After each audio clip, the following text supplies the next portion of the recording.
राजाओं का वृत्तांत दूसरा भाग अध्याय 21। राजाओं का वृत्तांत दूसरा भाग अध्याय 21। मनुष्य का राज्य। जब मनुष्य राज्य करने लगा तब वह 12 वर्ष का था और यरूशलेम में 55 वर्ष तक राज्य करता रहा। और उसकी माता का नाम हेप्सिबा था।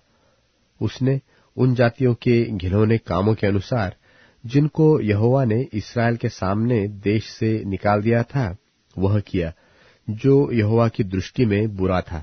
उसने उन ऊंचे स्थानों को जिनको उसके पिता हिजकिय्याह ने नाश किया था फिर बनाया, और इस्राएल के राजा अहाब के नाई बाल के लिए वेदियां और एक अशेरा बनवाए, और आकाश के कुलगण को दंडवत और उनकी उपासना करता रहा।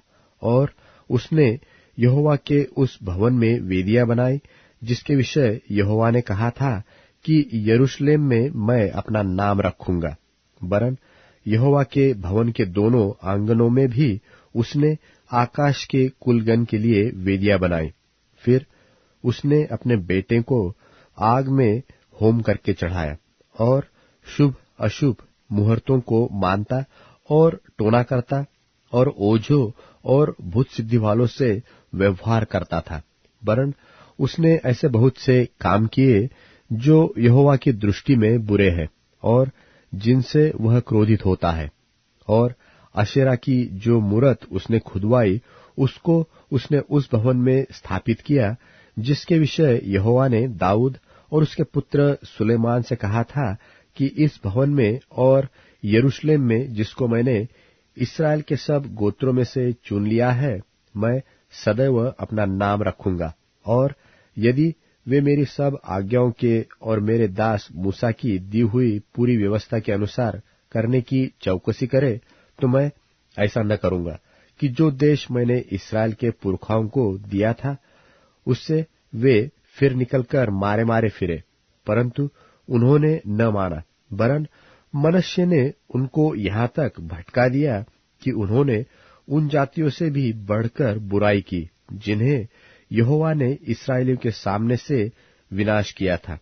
इसलिए यहोवा ने अपने दास भविष्यवक्ताओं के द्वारा कहा कि यहूदा के राजा मनुष्य ने जो ये घृणित काम किया और जितनी बुराइयां एमोरियों ने जो उससे पहले की थी उनसे भी अधिक बुराइयां की, और यहूदियों से अपनी बनाई हुई मूर्तों की पूजा करवा के उन्हें पाप में फंसाया है।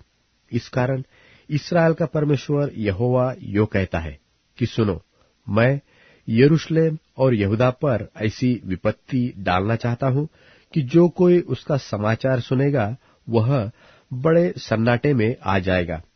और जो मापने की डोरी मैंने शुम्रोन पर डाली है और जो साहुल मैंने अहाब के घराने पर लटकाया है वही यरूशलेम पर डालूंगा।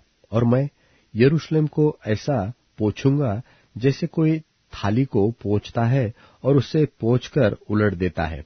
और मैं अपने निज भाग के बचे हुओं को त्याग कर शत्रुओं के हाथ कर दूंगा, और वे अपने सब शत्रुओं के लिए लूट और धन बन जाएंगे। इसका कारण यह है कि जब से उनके पुरखा मिस्र से निकले तब से आज के दिन तक वे वह काम करके जो मेरी दृष्टि में बुरा है मुझे रिस दिलाते आ रहे हैं।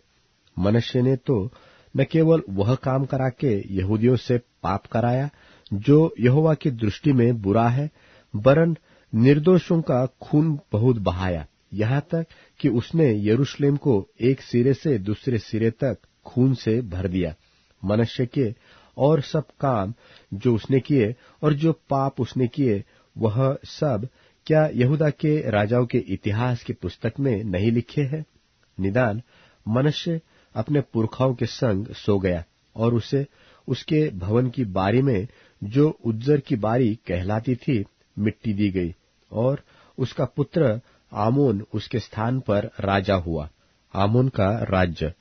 जब आमोन राज्य करने लगा तब वह 22 वर्ष का था और यरूशलेम में 2 वर्ष तक राज्य करता रहा।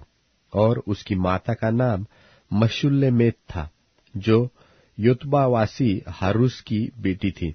और उसने अपने पिता मनश्शे की नाई वह किया जो यहोवा की दृष्टि में बुरा है, और वह अपने पिता के समान पूरी चाल चला, और जिन मूर्तों की उपासना उसका पिता करता था उसकी वह भी उपासना करता और उन्हें दंडवत करता था। और उसने अपने पितरों के परमेश्वर यहोवा को त्याग दिया और यहोवा के मार्ग पर न चला। और आमोन के कर्मचारियों ने द्रोह की गोष्ठी करके राजा को उसी के भवन में मार डाला। तब साधारण लोगों ने उन सबों को मार डाला जिन्होंने राजा आमोन से द्रोह की गोष्ठी की थी, और लोगों ने उसके पुत्र योशिय्याह को उसके स्थान पर राजा किया। आमोन के और काम जो उसने किए, वह क्या यहूदा के राजाओं के इतिहास की पुस्तक में नहीं लिखे हैं? उसे भी उज्जर की बारी में उसकी निज कब्र में मिट्टी दी गई, और उसका पुत्र योशिय्याह उसके स्थान पर राज्य करने लगा।